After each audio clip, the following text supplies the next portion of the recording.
Good morning, everyone, and welcome to today's overview of special needs estate planning. I'm Kimberly Maxson-Rushton. I'm an attorney with the law firm Cooper Levenson and a very proud board member of Opportunity Village. Joining me today is my partner, Mr. Mike Salad, and on behalf of Stratus Wealth Management, we have Mr. Sam Patetti and Mr. Brett Graham. We'd like to begin by thanking all of you for joining us today.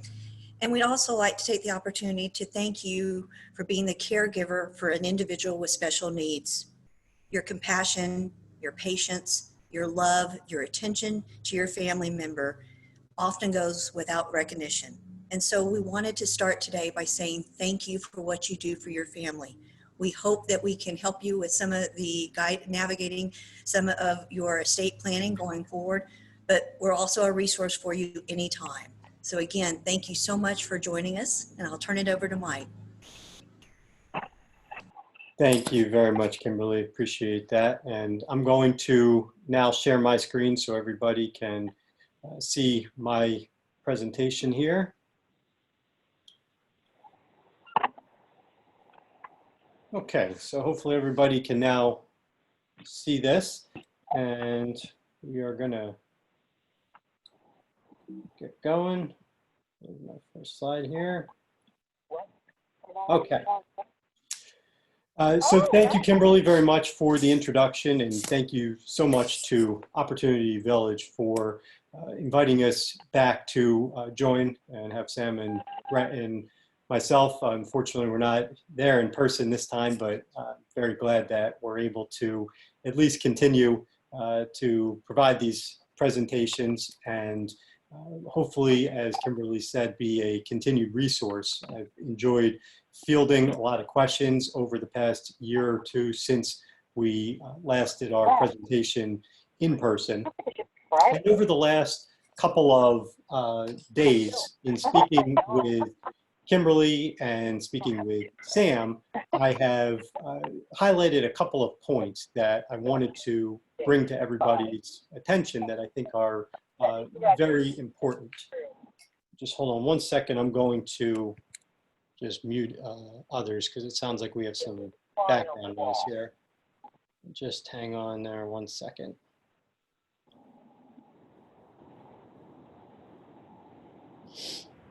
Okay.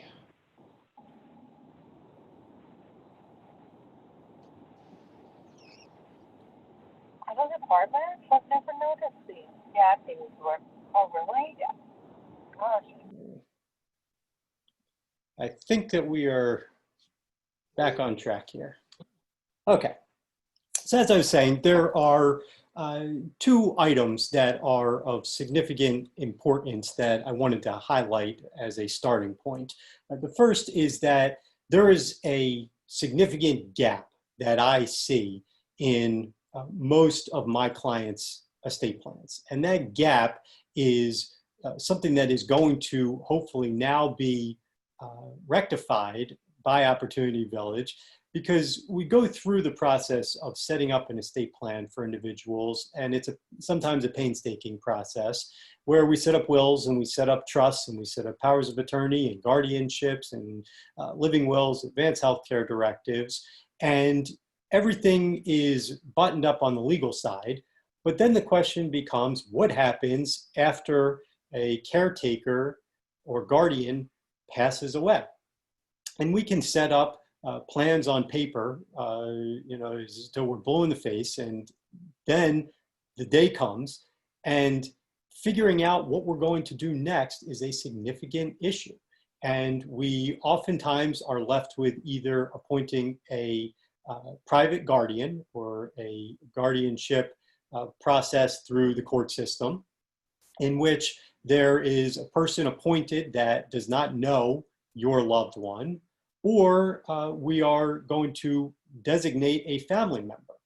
And sometimes the family member either does not know or has their own family to take care of and does not know how to care for that person and may not have the time. It doesn't mean that they don't love that person, but they may have their own obligations, they may have families of their own, and they may not be able to take care of a loved one.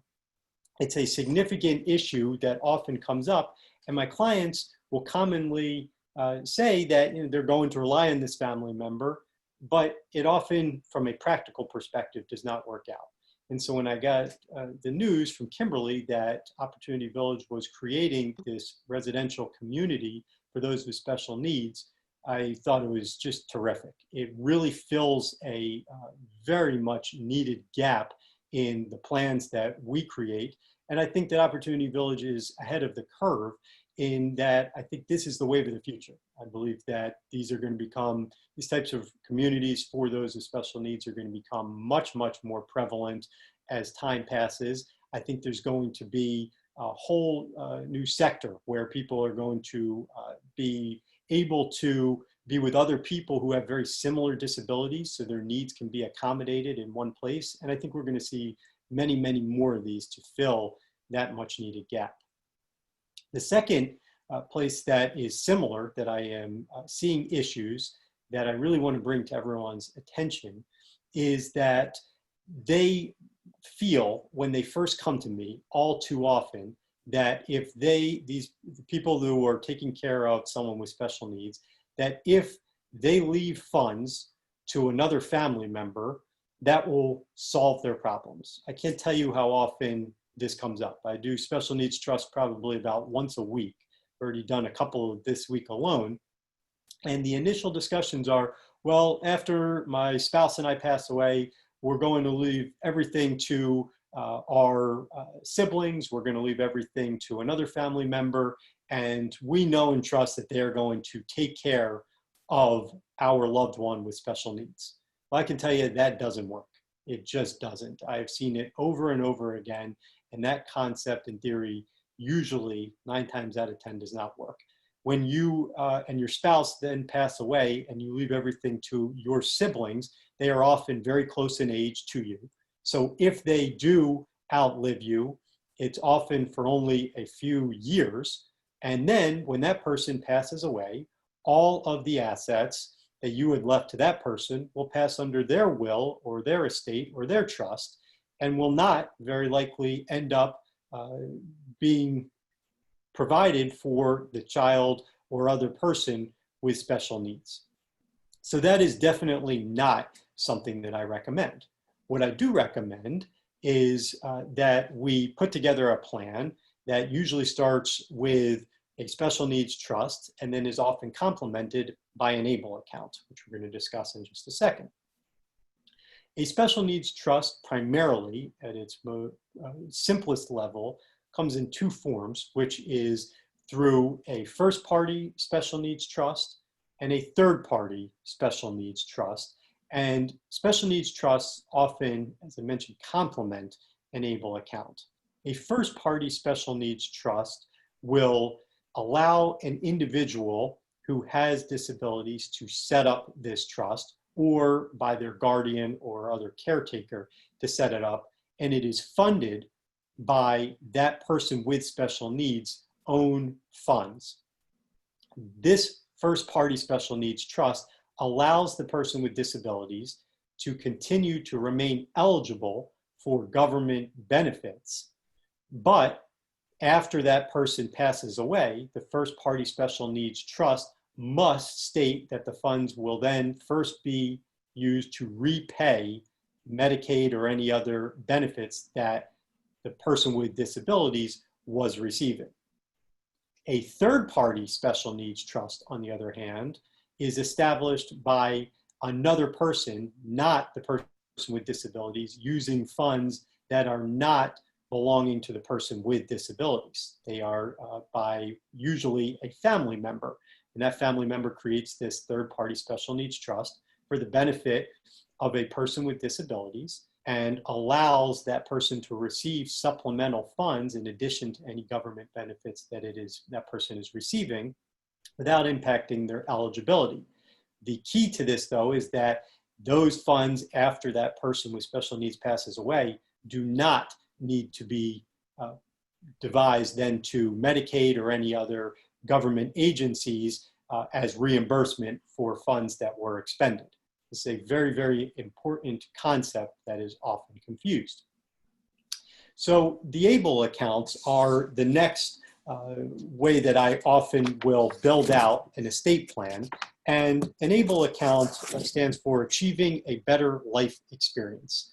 It was created under the ABLE Act that was enacted into law at the end of 2014, and it provided the framework for each individual state, if they wish, to establish the state laws that allowed individuals to create an ABLE account. An ABLE account was an amendment to the Internal Revenue Code. Most people are familiar with Section 529, called a 529 college savings account. This act created 529A of the Internal Revenue Code, which was for ABLE accounts. They go beyond education accounts. They are very easy to create, and they allow an individual to supplement any benefits they're receiving for their health and independence and for their quality of life. There are primarily two ways in which an individual may become eligible for an ABLE account. And the first is if an individual is entitled to benefits based on blindness or disability under Title II of the Social Security Act or Title 16 of the Social Security Act, which is SSI. So if you have disability or blindness that occurred before you attained 26 years of age, you're entitled to establish an ABLE account. The second way to gain eligibility to file is to file a disability certification with the Secretary of the Treasury, United States, or a similar certification in each state where you will attest online when you create the ABLE account that you have a physical or mental impairment, which results in functional limitations that occurred before the individual attained 26 years of age. An ABLE account allows those with disabilities to create this special savings account for a lot of the personal expenses that are on this slide here. You will note that there is a $15,000 per year contribution cap. One second here, I'm just going to mute everybody. Stay with me. See that in here. Look at all this stuff.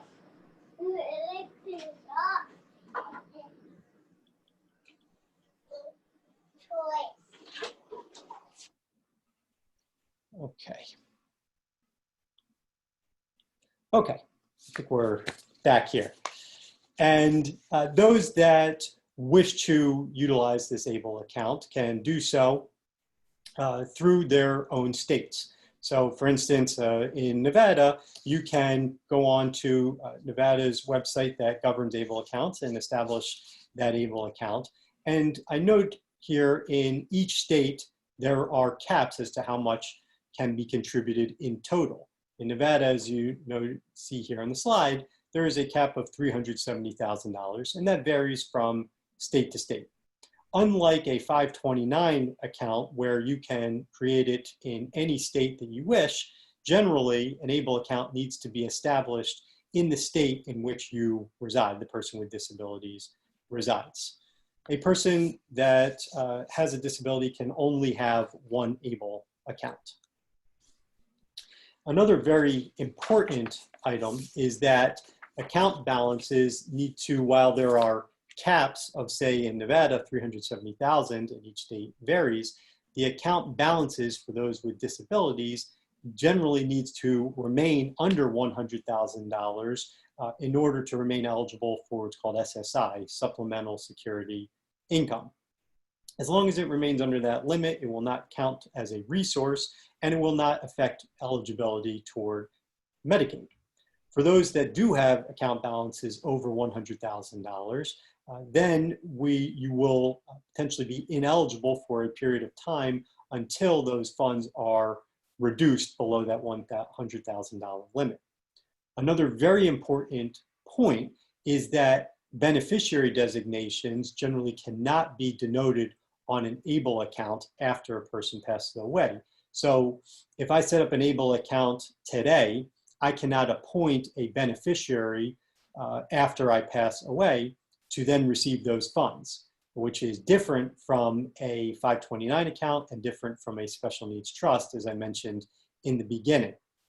So what happens is after a account holder for an ABLE account passes away, first those funds are used to pay back Medicaid and the estate and any other government agencies that may have provided services, and then those funds will pass through that individual's estate to their beneficiaries. So you'll see that it is different from a trust, and that needs to be taken into account when you are deciding how much you're going to fund into an ABLE account.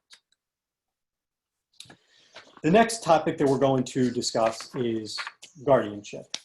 There are primarily two types of guardianships, and two that we're going to focus on here, and that is short-term temporary guardianship and court-approved guardianship. Short-term temporary guardianship does not require court approval. It is generally for 6 months or less, but it does vary from state to state. And the parents will generally sign a temporary guardianship agreement, and usually only one parent's signature is required if the other spouse, if the other parent is either deceased or has no legal rights. But if the child is 14 years of age or older, that child also needs to sign. And it provides that temporary guardianship where you don't need to go through a protracted court process. If a longer guardianship process is needed, then you go through the court system and you petition for a court-ordered guardianship, and a judge will then rule on whether a petition in the citation will be granted. You provide the petition and citation to all of the child's relatives, and then a judge will hear whether you are suited and fit to serve as guardian. And I'm obviously simplifying things. It is not something that just happens overnight. It is a fairly prolonged and expensive and public process that we do try to avoid, but in a lot of situations, it is not something that can be avoided, in which case you do need to go through a court-approved process. I could probably spend the entire presentation discussing guardianships, but we're probably going to do that in another presentation. I did receive a lot of questions about guardianships and about ABLE accounts during our last Opportunity Village presentation, and that's why I wanted to make sure that we discuss them today. And I will be staying after this presentation to address any specific questions that you may have, and everybody will receive an email afterward with my contact information, and I will be more than happy to address any of your specific concerns. I also wanted to provide an update on some tax laws that may impact a lot of us and in general. The Setting Every Community Up for Retirement Enhancement Act of 2019, commonly referred to as the SECURE Act, was incorporated into an appropriations bill and enacted into law on January 1 of this year. And it provided significant changes to retirement plans as well as college tax benefits. In short, the SECURE Act requires a non-spouse beneficiary of a defined contribution plan or an eligible retirement plan to withdraw all of the funds within 10 years after the year in which the account holder passes away, unless the beneficiary is an eligible designated beneficiary. So if I have an IRA, an individual retirement account, and I pass away tomorrow, and my non-spouse beneficiary, anyone other than my spouse, would generally have 10 years from the date of my death to then withdraw those funds. The exception is one for minors, and if you are under age 18, that 10-year window does not commence until that beneficiary attains 18 years of age, in which case they then have 10 years thereafter, effectively until age 28, to withdraw those funds. But another key exception to that is if that person is an eligible designated beneficiary, and that is a defined term under the SECURE Act, which provides that if the person is unable to engage in any substantial gainful activity by reason of a medically determinable physical or mental impairment, and that impairment will be expected to result in death or a long continued and indefinite period, then that person does not have to withdraw those funds within 10 years. This is a very important carve out, particularly for many of the members of Opportunity Village, so that they don't have to worry that those funds will have to be withdrawn, and now that person can be deemed ineligible for government benefits within those 10 years. Hopefully, they would be deemed an eligible designated beneficiary. If that person is not an eligible designated beneficiary, then it is very important to consider a different type of trust, commonly called a retirement benefits trust. It comes in primarily two flavors, which is a conduit trust or an accumulation trust. So if you're not an eligible designated beneficiary, you can still establish a trust, which will then hold those funds in trust for that beneficiary for a prolonged period of time without having to worry about impacting that person's eligibility for government benefits. Additionally, and notably, the Secure Act allows families to receive tax-free 529 plan distributions up to $10,000 toward student loan repayment. And since there are no time limits imposed on 529 plans, a student may continue to contribute to a 529 plan through college and after graduation, and then use those leftover funds to repay student loans tax-free.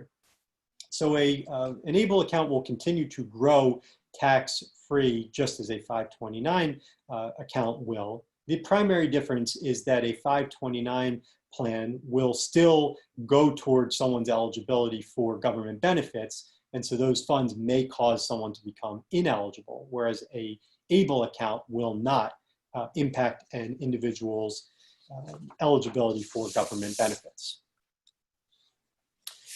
There are a lot of different plans in Nevada. Recently looked up, there are 5 different types of plans, and I'm going to save that more for Sam and Brett and for your financial advisors to discuss. But it's important to understand and recognize that there is if your child does not attend college or does not complete college, then the assets in the 529 account can be used for something other than qualified education expenses, but that will result in a 10% penalty on all of those earnings.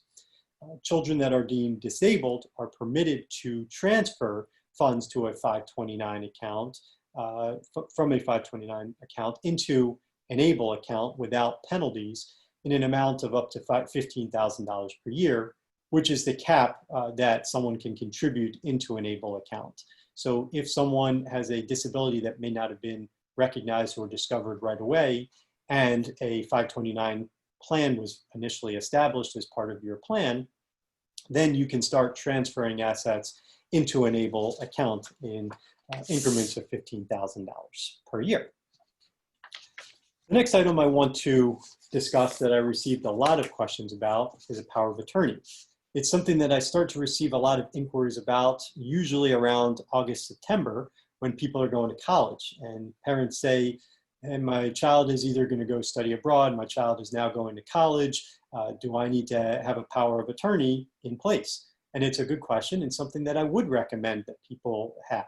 If the person that is going to college or going abroad is now 18 years of age and they have capacity to sign this document, it is certainly something that I would encourage them to do, so that if they do become disabled, if they happen to have some type of significant issue where they're abroad and they need mom or dad or someone else to assist them with an account or a payment, then the power of attorney will come in handy.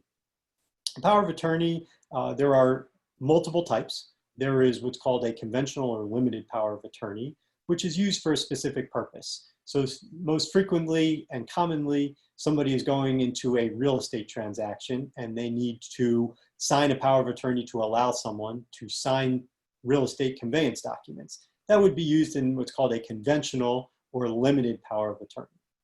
A general durable power of attorney is much broader and allows someone to appoint someone else called your agent to carry on all of your financial affairs as soon as you sign the document. It becomes effective. A springing power of attorney gets its name because it springs into effect only upon your incapacity.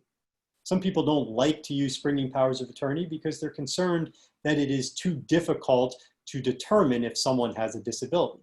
In my documents, I outline very clearly what is deemed a disability, and it's usually the physician that is regularly engaged by the person, or two other physicians will opine that the person is disabled and they are unable to carry on their day-to-day financial affairs. You can outline which powers you want granted in these documents, and you can also revoke them generally at any time as long as you have capacity, and it should be done in the same way that you sign the document, usually in writing and ideally in the presence of witnesses and a notary.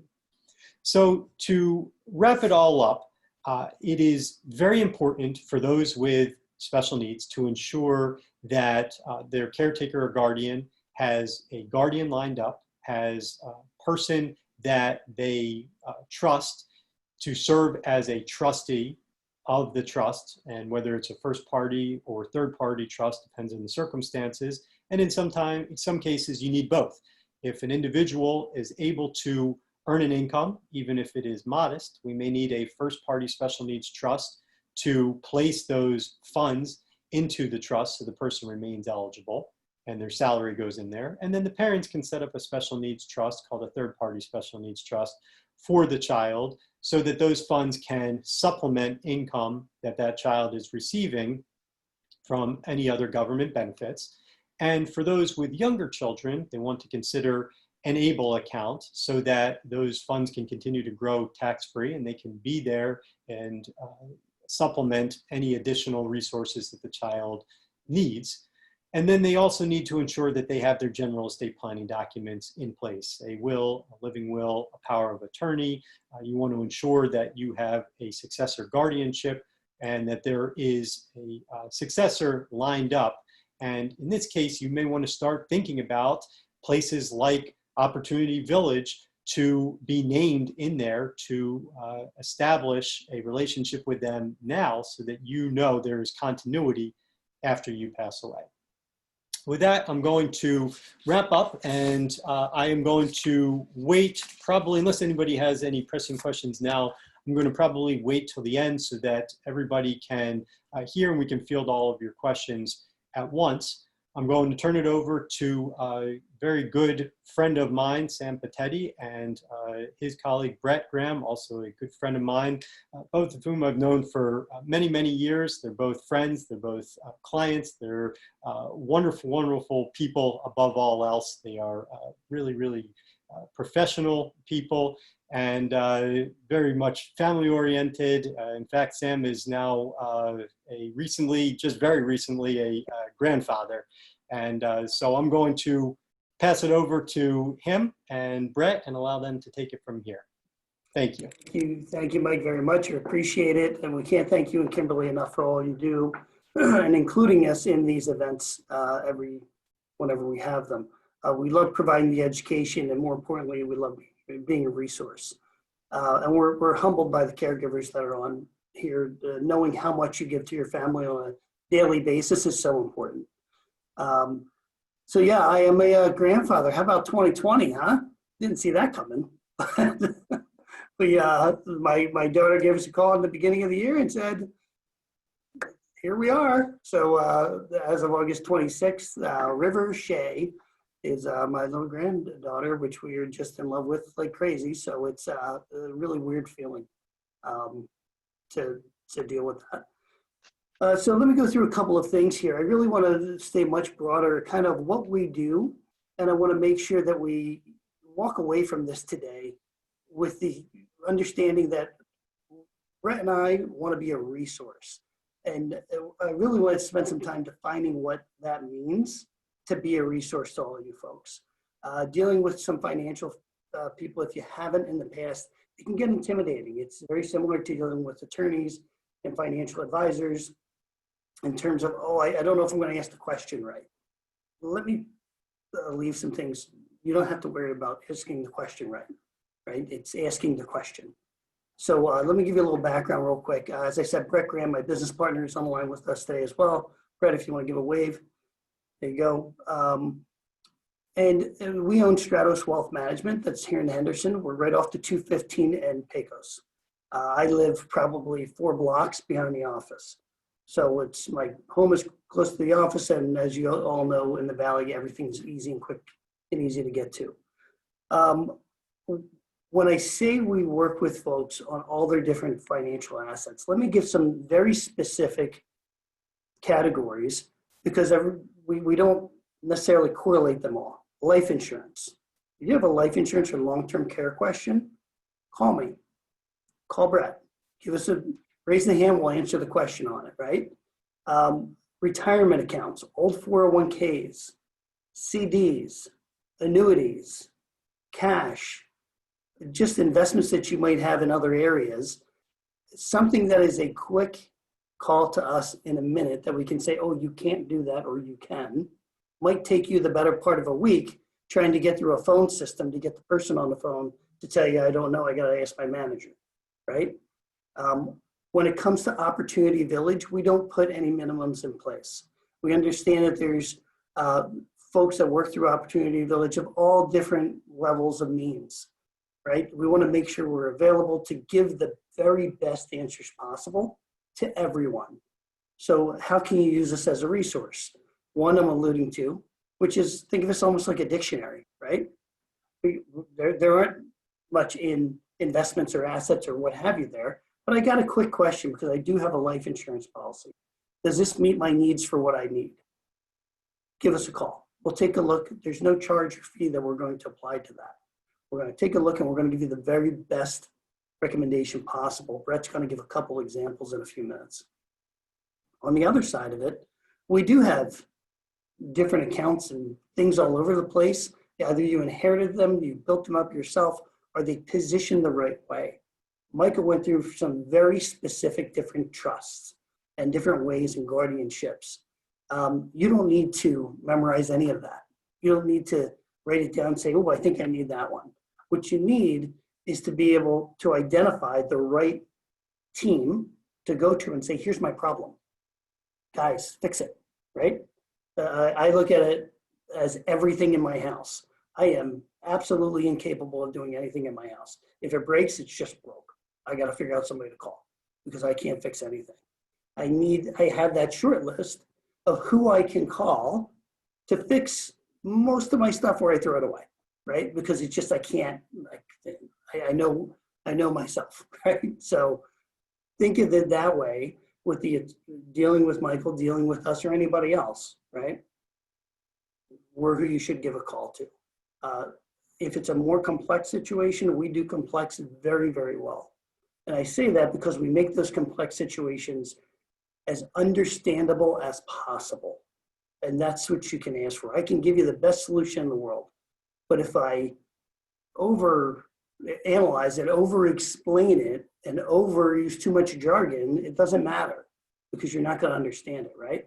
I need to speak in a way that folks understand. We do that very, very well. What you need to know is that your income streams are in place or your assets are going to pass appropriately the way you need them to, right? And again, it doesn't matter if it's $1,000 or $10 million. You have those questions, utilize us as that resource. Don't hesitate to make that call. I hate when I hear from folks, oh, I know you're busy and I don't want to bother you. I'm not a big client or I don't have much. No, that's why we work with OV, because we want to make sure we're the resource for everybody, not just folks who happen to have significant assets, right? So those are the two basic ways that we're going to work with folks. Either as that dictionary, call up and go, hey, what does this mean? Or I got this. Either we have the answer or we'll get you the answer. Or that more complex situation. I need you to come in, and Brett's going to give a great example of that more complex situation, which is probably to date the most complex we've ever dealt with. Let me ask Brett to go over a few of those scenarios so we have real life examples. Yeah, thanks, Sam. And so, again, it can be intimidating to kind of lay out your financial life to someone you don't know. But again, we're here as a resource, And we're always going to give the best recommendation, whether that's working with us or it's not. It's always just getting good, honest information from someone that you trust. As an example, we had an existing client send us a referral. This woman was recently divorced and she got a portfolio of investment systems, stocks and bonds, but she didn't know what she was looking at. So we sat down with her, we explained what everything was, and we said, hey, here's a website you should go to. This is where you should place your account.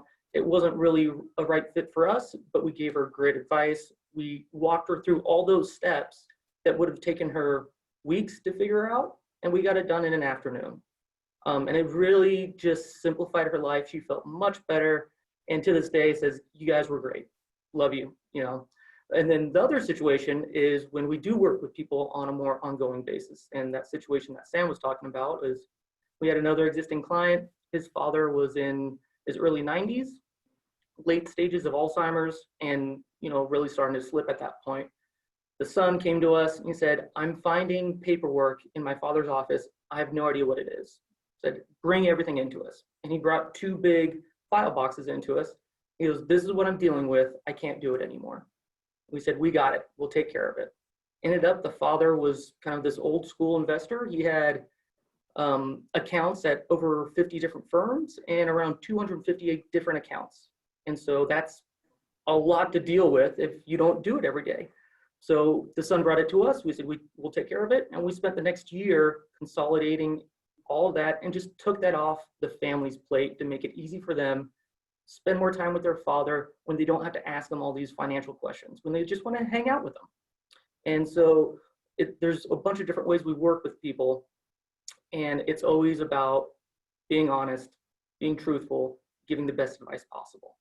Brett, let me just add to that as well. So in the first case that we talked about, the woman's accounts that she had as a result of the divorce, they just weren't, if she worked with us long-term, the bottom line is we identified what we do and the expense for that more modest account would just be too high, right? She still calls us for advice on that, even though we don't have the accounts with us, because we've opened that to her and said, hey, call. It takes 2 seconds for us to be kind, right? And help out and give some direction. On the second one that Brett talked about, that was unbelievable. You're talking something that usually takes us a week, maybe a month, taking over a year to consolidate. It was literally opening up new pieces of paper going, oh, here's 10,000 over here, here's 50. It was Easter egg hunt every week, trying to figure that out. But no matter how difficult it was, the father was still alive. I cannot properly explain how much easier it was than if he had passed away before we consolidated that. So Michael, you might be able to chime in on that, of the consolidation process that took us a year with 50 different brokerage accounts and 200 different actual accounts when you add it all together. If he had passed away, Mike, how long do you think something like that would have taken going through the state process? Yeah, I mean, forever. I mean, that's why we use revocable trust, particularly if you have assets all over, put them in trust and you avoid probate. That's the key. That's the absolute key, is having in the proper trust. But what folks don't understand is every single one of those companies has their own documentation when somebody passes away. You have to fill our paperwork out, every single one of them. It's a nightmare. Doing it this way, while the father was still alive, even though we couldn't have him sign anything, right? He's incapacitated, but he's still alive. It's so much easier to get a very difficult thing done. So if you're thinking about your own estates and you're saying, well, I have the life insurance over here, and I have this over here, and I have that over here, consolidating is the best thing that you can do for your family. Get things in as few spots as possible. Another reason for that has become our reality in the world today is reducing your digital footprint, right? Identity theft is such a major issue. And it's a scourge of our time, honestly. The more accounts that you have out there, the bigger your footprint. When you consolidate, so we've had clients that went from 50 different locations to just us, we see everything. If something's going on in the account, we know it and identify it before anything, right? If you have 50 different accounts, there's no way. You don't even know what's happening, let alone somebody being able to raise their hand and say, hey, did you take this money out? Did you authorize a wire to go to Nigeria? I mean, these things happen. So reducing that digital footprint is so paramount to protecting those assets as well. I just wanted to jump in there on that, Brett. I'm sorry, I'll kick it back over to you. No, I think that pretty much just wraps it up. Yeah, that reducing the digital footprint, great idea, because our clients know if it's not Sam, myself, or our assistant Rhonda that calls them, it's not true. It's not a real thing dealing with their money. It makes it very, very easy. But anyways, I think that's it for us, Sam, unless you have anything else, and we'll pass it on to Kimberly, I believe. Well, thank you all. What I'd like to do now is open it up to questions. I note the fact that Tracy did submit a question. And Tracy, would you like to ask, or would you like me to read it and then have Mike and or Sam respond? No, I'm happy to ask. Thank you. A couple of the things that we run into that are ongoing questions from the families of the folks that we serve is that our people with disabilities are wanting to engage in employment and gainful activity, but not to a point where they would jeopardize their federal benefits, SSI, SSDI, Medicaid. So it's so important that we help families preserve the benefits that they have access to, but still helping their people work and get income. We're not really clear relative to ABLE accounts if someone is earning that income and they're receiving a paycheck, can they defer the paycheck into an ABLE account and have it not count against the federal programs that are available to them otherwise?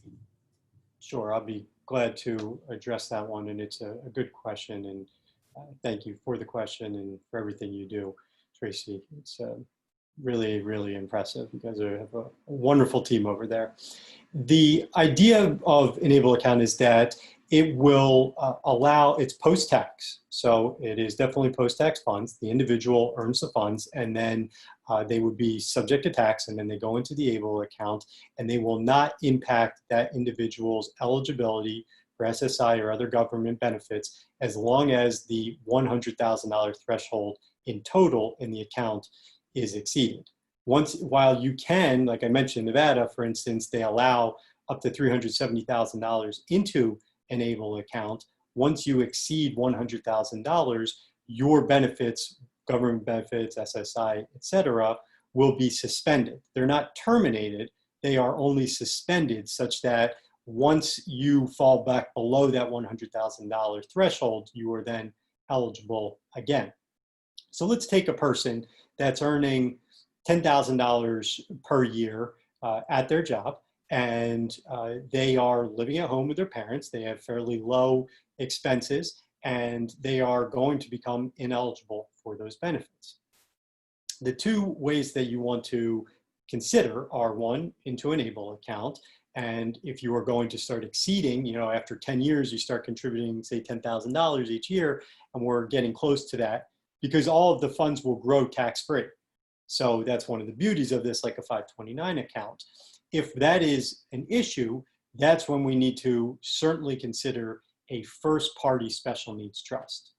Again, that is the trust that the individual will set up or their guardian or caretaker sets up for them, and it is only funds that they are earning.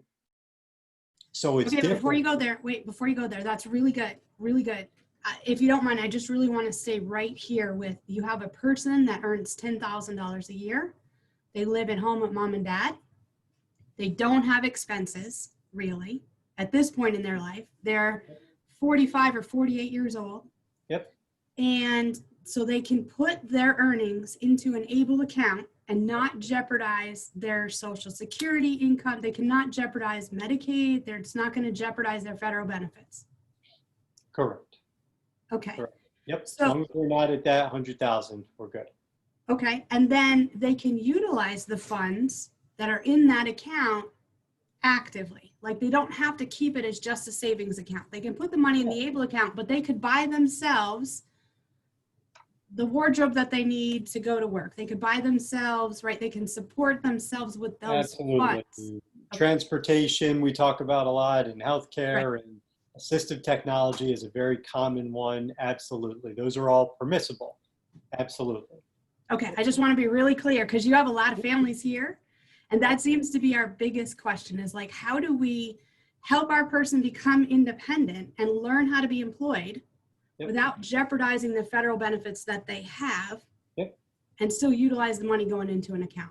Exactly. That's why the ABLE account, and that's why I was receiving, and I missed that, like I said, last year when we were there in Vegas at the Opportunity Village location on the campus, we started doing these other presentations. And then after I got flooded with questions about this, so I wanted to make sure that we focus in on that. And it was a very good one. And so in determining, do we want to use a 520, ABLE account or a first party special needs trust? Like I said, one consideration is, do you want to be able to appoint someone in the document to receive those funds afterward and have control? So in a first party special needs trust and in an ABLE account, all of the funds have to be repaid after the person passes away. But in an ABLE account, it just passes through your estate. And so whomever is your direct beneficiary next in line, if it's your parents are alive, or if it's you have children, or if you have siblings, it goes to them. In a first party special needs trust, all those funds still need to first be repaid to, say, Medicaid, but any remaining funds, you can control the disposition of those funds afterward. So that's something to consider, but those funds will not grow tax-free. So you contribute that $10,000 into an ABLE account, it grows tax-free. That does not apply to a first party special needs trust. So that's why I said in the beginning, this is something that should be looked at as a complement to one another, as opposed to one is better than the other.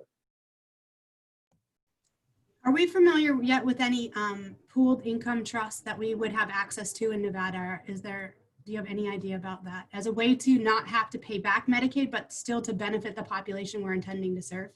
Yeah, in specifically Nevada, I don't know. I'll have to defer to colleagues there that probably will be able to tell you. That one I'm not sure about, but I'll get you an answer.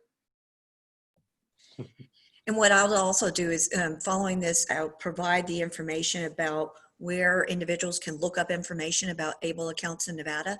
It's specifically through the Aging and Disability Services Division. And I believe under that scope, or that specific agency, there is information about pooling. So I'll get that further information on that, Tracy, and then circulate it to you to get to our clients and our families. You also had a question, Tracy, about self-guardianship and supported decision-making. I did, thank you. I don't mean to hog all the time.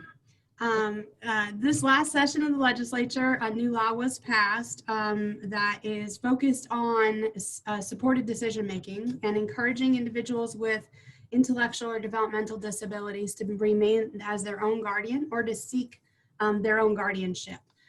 And I'm curious to know what effects that would have on this type of estate planning process, in that I know the state has really been focusing the work from their ombudsman to supported decision-making for all of the folks that we're serving.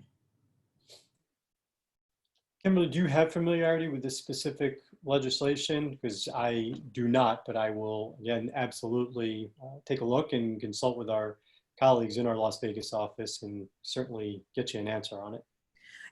It just occurred, and correct me if I'm wrong, Tracy, pursuant to the special legislative session. And so what we'll do is, for our families, Tracy and I will work together, do an overview for you, and then circulate that. So again, that we can be a resource for, all of the families and our clients. It's an important decision. I mean, supported decision-making is, I think, the crux of allowing our clients and your family members to actively participate in their life in terms of, earning an income, making decisions for themselves and everything, but still having those protections that sometimes are necessary with very strategic life decisions. So I think it's very important. Like I said, Tracy and I are aware of what occurred during this last legislative session. I'll put together a memo for everybody and then circulate that along with the ABLE information and the pooling information. Thanks, Kimberly. Any other questions?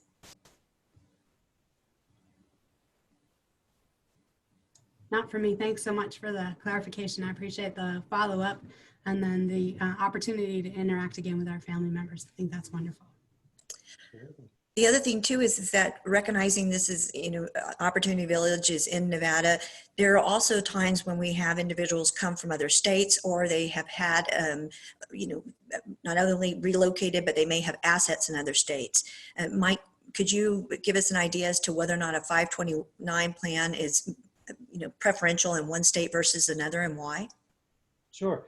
I think that the idea with a 529 plan is different than the ABLE account in that a 529 plan can be set up anywhere. So you're in Illinois and you decide that you want to set up a 529 account in Nevada.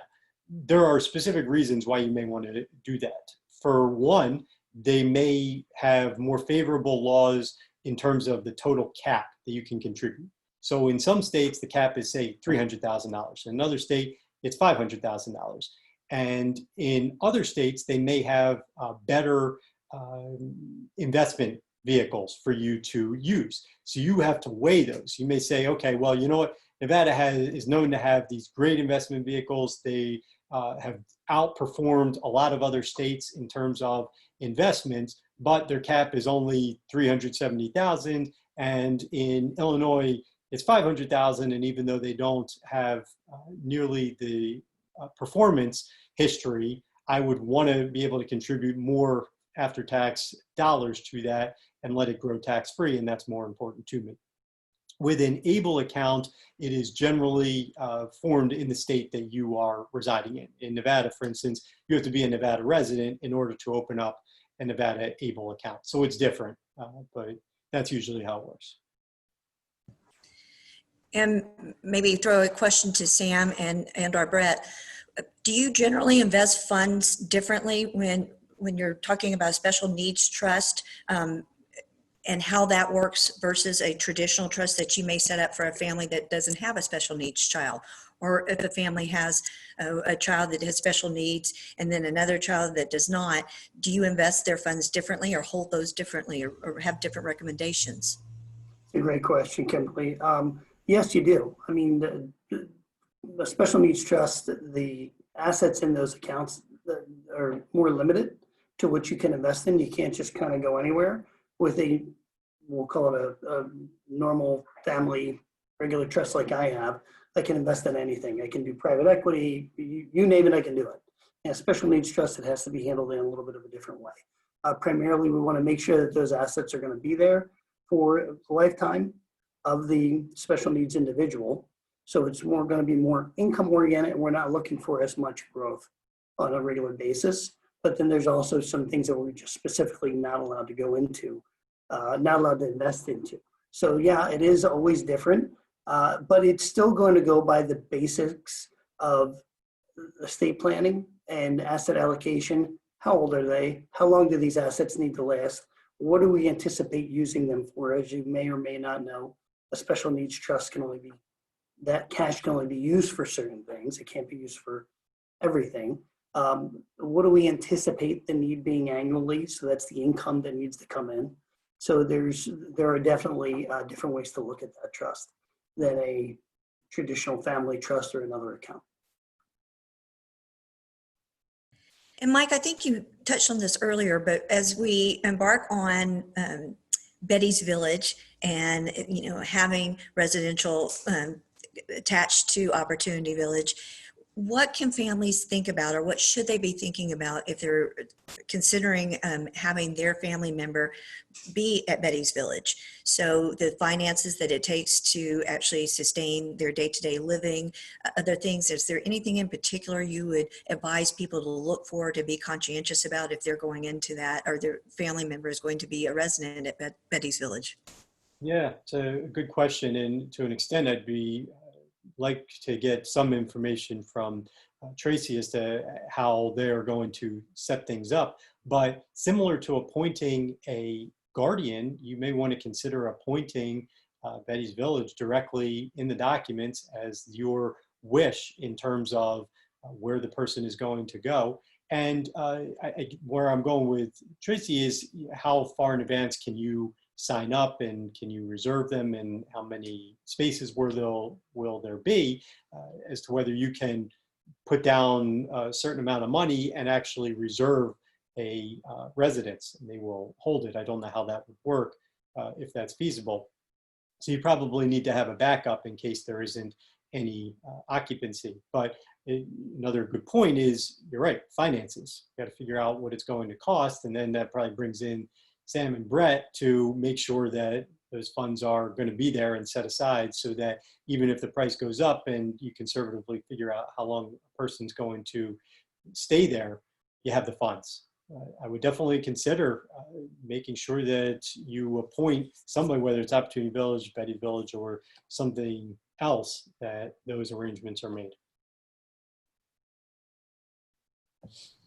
So I guess I can jump in on that for just a minute, right, about Betty's Village, because really what we're talking about, and while Betty's Village for us sounds like this amazing outcome for people, we are constrained by federal regulation, which makes us ensure that we are in and of our greater community, right? So we've been walked through by CMS and the Administration on Community Living, and those are important considerations for us. So this is Opportunity Village's version of independent living in an apartment community. And so our folks are going to be individual residents signing their own leases and having to be responsible for paying rent and for paying bills. And while they'll be supported through that process with people to walk alongside them, it really is independent living. We have 80 beds and there are 145 people on the waiting list. So we are full, and we haven't even put the beams up in the clubhouse yet, but we're getting there. Very exciting. That's great. I think Tremendous. we're so excited about it. It's been a long time coming. And I think as we, again, get closer to the development of Betty's Village, that's where the self-guardian and the supported decision-making really come into play. So for our families, please know that that's something that we'll look into, we'll get you information about. But as we stated at the very beginning, we're here to be a resource for you. Our law firm is committed to Opportunity Village. Mike and I are committed, and Sam and Brett have always been strong supporters of Opportunity Village. And as they stated, they're not here just as investment advisors. They're here as a resource. That's what we want to be for all of you. We appreciate what you do for your family member. We appreciate your support and commitment to Opportunity Village. And we hope that you know that whatever takeaway you get from this, if you have follow-up questions, information that we can help you understand, and more importantly, help you navigate the future path of your loved one, we want to do that for you. So please don't hesitate to call on us. And with that, I just thank you again all for coming. I hope that you'll be at the beam signing today. And if you're not, then we'll send pictures and circulate all of the excitement to let you know what's coming in the near future for Opportunity Village. Thanks, Kimberly. Thank you. Could we have contact phone numbers real quick for you guys? Sure. You know, actually, is there an email that's going to go out, Mike, with everybody's contact information? for everybody? Oh, okay. Thank you. I'll be glad to send it to you, though, as well in the, I'll put it in the chat actually right now. So Okay. We'll have it. And I'm going to end the recording, but this will be up if anybody wants to listen or has any questions afterward. By all means, feel free to reach out, and we will send an email to everybody. I think we have all of your contact information, and it'll include all of our information. Okay, thank you all very much. Bye, everyone. Thank you. Thank you for joining us today.